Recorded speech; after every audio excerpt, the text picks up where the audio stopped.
Okay, so like Right. the setting, let's sum that up.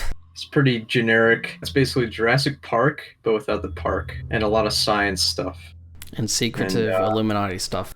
I'm assuming the parent company, Apollo Engineering, which is basically InGen from Jurassic Park, sends mercenaries to the island, which are just like a bunch of random people to kill the dinosaurs. So Really? no one knows and finds out. It's a pretty basic setting, pretty basic story, nothing crazy, nothing wild. Your usual shit. This is just one of those games where you just go crazy. You don't really. I mean, there's like, if you want to get into lore, you can get into it and you can get deep into it all you want, but it's not.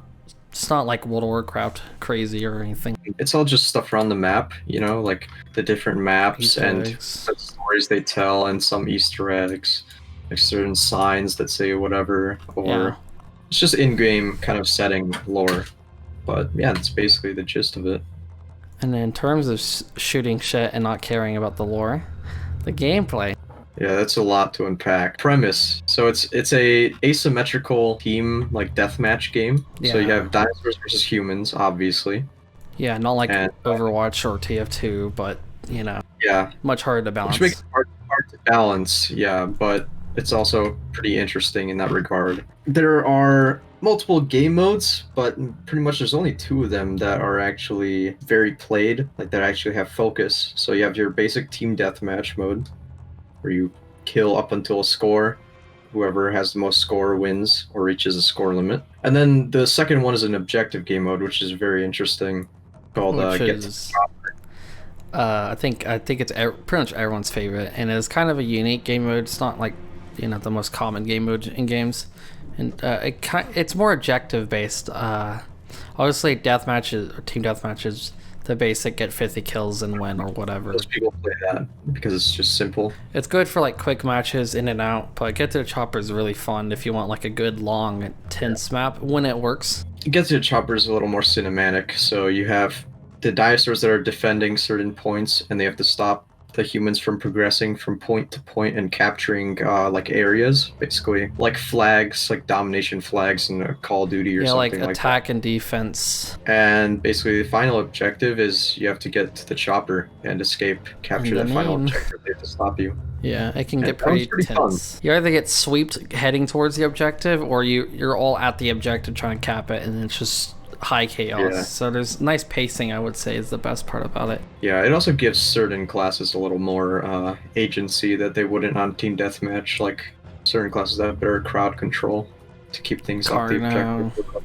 Even the spitters Yep. I find to be extra useful in some regards. So in terms of the actual playables, you have the dinosaurs and the humans. Dinosaurs have their basic like bite attack, and they will usually have some kind of secondary attack as well that does something different. And you also have a roar. So every dinosaur has its own roar that gives it a buff, like regenerating stamina. In the case of the tyrants, which are like the T-Rex and the big tanky support guys, they actually buff teammates around them. So And the tyrants game is have a very big role in Get to the Chopper as well. I mean, like the Tyrants in Team Deathmatch have a completely different, like, just an entirely different feel to get to the chopper. And usually, Get to the Chopper, it's like a bigger deal. Like if you're Tyrant, that's usually unlocked in like the last wave, but you feel a lot more important in that regard. And humans, they just have a primary. They have a secondary, which is based on their class, and they have throwables, so grenades, medkits, ammo boxes, stuff to help out the team. Yeah. The game relies a lot on teamwork, so if your teammates are bad, kind of a bad time, since a lot of the abilities, for example, on the Raptor, it has a pounce, like they'll just stun lock you. You can't do anything on your own unless someone shoots them off of you. Yeah, it's like team-based protection of. You have to protect your teammates, which if you have a good human team, then it's going to be hard for the Nova Raptor to do anything. But if you have a shit team, then they can just go wild. It makes it very satisfying at times because you feel like your weapons are actually powerful. You can one-shot with a lot of things, but it's also frustrating. You can feel unfair sometimes. Sometimes you can't just rely on your own skill. And in terms of, in general, I forgot to cover this earlier, but you have stamina, and stamina is like your limiting factor for all your bigger abilities, your secondary abilities, and you need that to run around and stuff like that. So you can't just spam all your abilities. Yeah, there's a little bit of punishment to using your special stuff. That's pretty important. For humans, it's important as well because you can't jump around all the time, which is really good for dodging dinosaurs if you're skilled. Humans obviously use guns, so they don't really need stamina for attacks. So really, other than that, in terms of gameplay, there you have loot, and that's the only progression system in the game. For me, in games, progression systems are very important, but this game doesn't really have any. It's just loot, so pretty much CSGO or TF2. I think their system's based on TF2. It's kind of like Overwatch in a way, where every level you get loot, and then you have some. Although Overwatch I don't think has any tasks for you to do. This game does, but you get loot from those, and it's just like that is the economy is your reason to play. So if you don't really give a damn, then I mean that's pretty much what most of the community goes after. That's the main interest. You have levels, you level them up, the XP, and you get skins, and there's random drops and whatever. There's a bunch of rarities. There's a legendary. To be honest, if you don't like the economy, you're really missing out because there's a lot of really cool skins. You underestimate. Many people underestimate how big of a difference it feels in gameplay. Just have a different looking character on screen or weapon or whatever.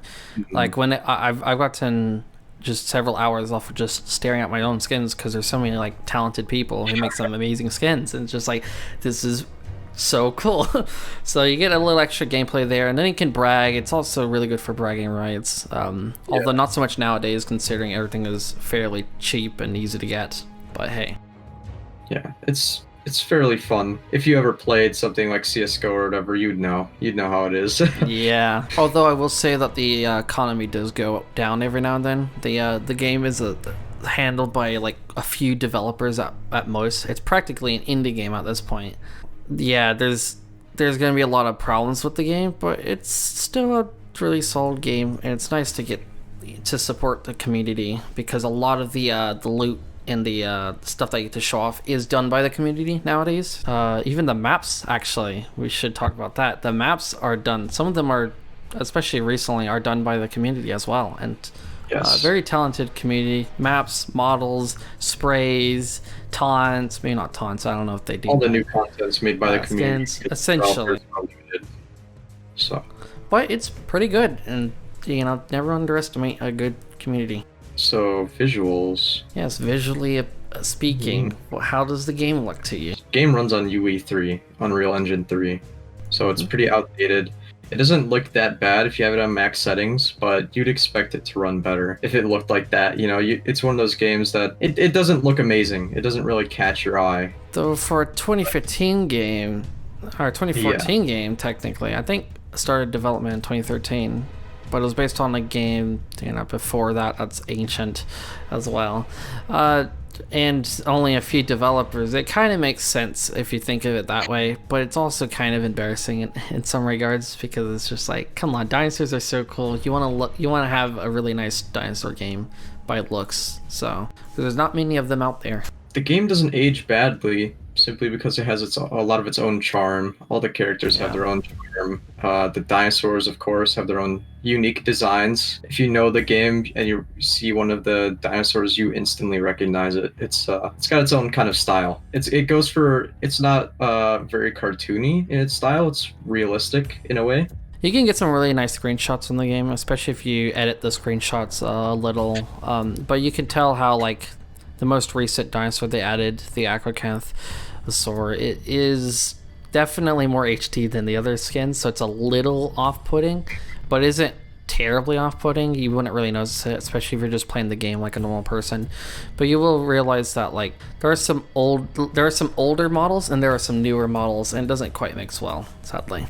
The animations can be janky as well because games old, developers can't really maintain animations very well. I don't think they have any animator. Yeah, animations are really hard as well. Yeah. It's a very hard thing to do. They're pretty bugged, so the humans will look pretty goofy sometimes. Yeah, it's kind of funny. Not really in a good way. It looks kind of out of place, but it's nothing too big to get It's ignorable, I'd say.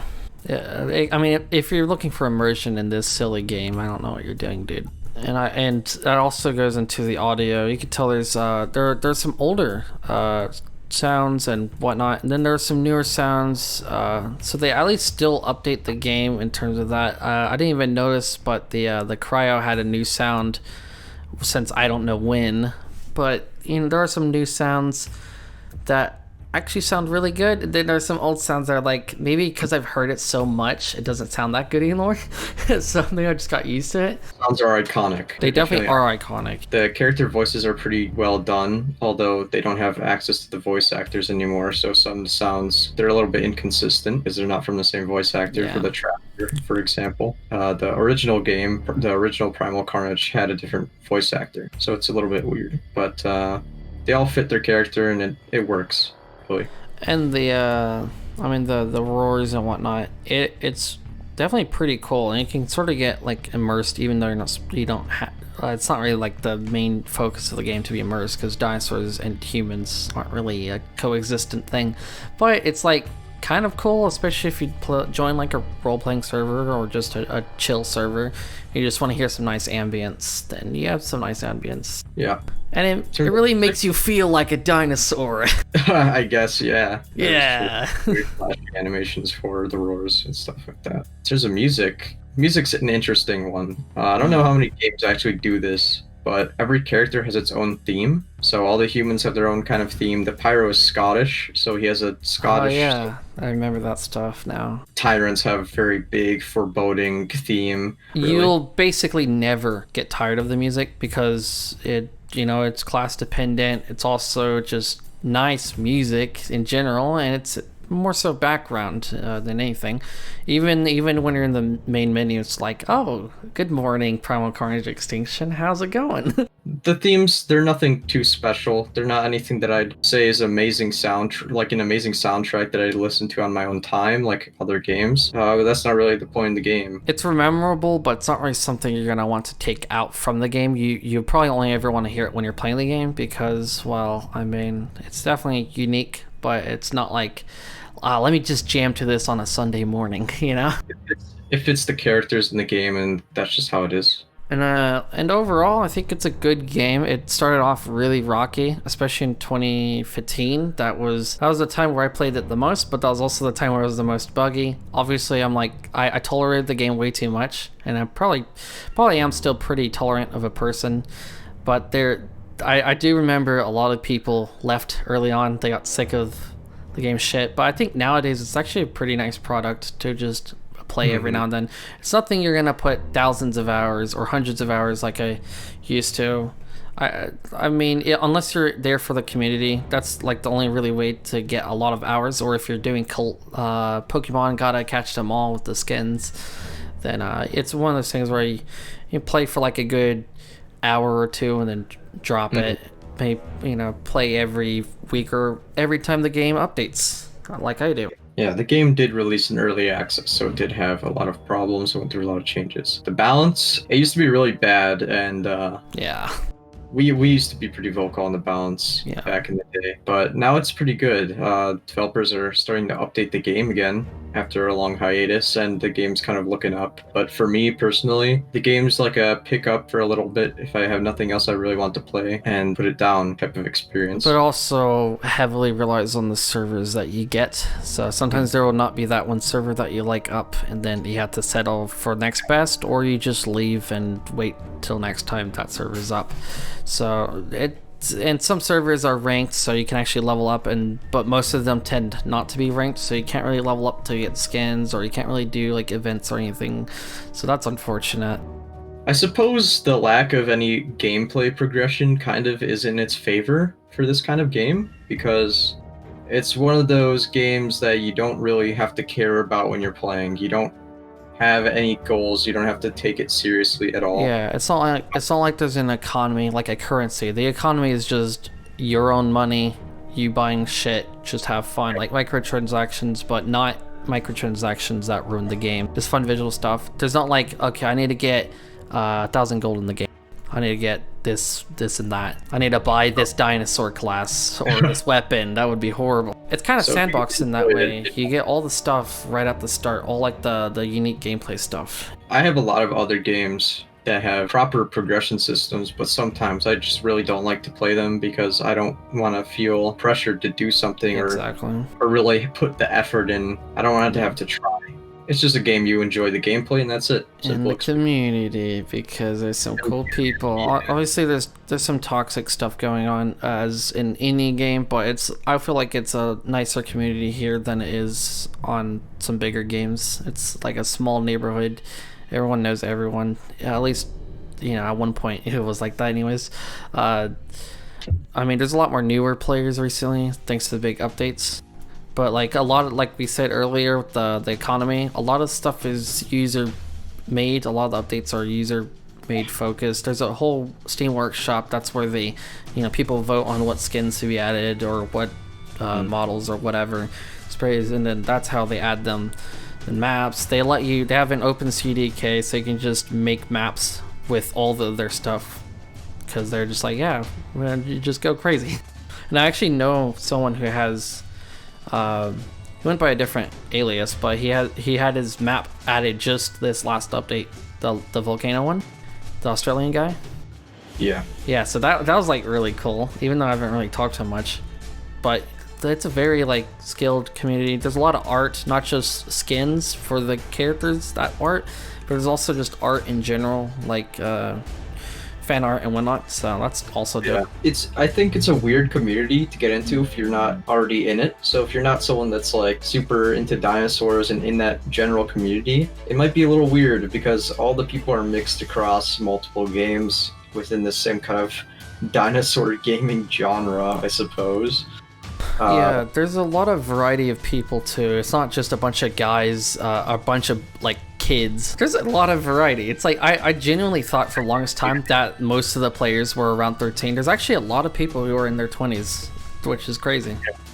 And it just goes to show that you don't have to be a child to like dinosaurs anymore. That's sort of what's it called, social stigma stereotype. I'd say it's kind of toxic.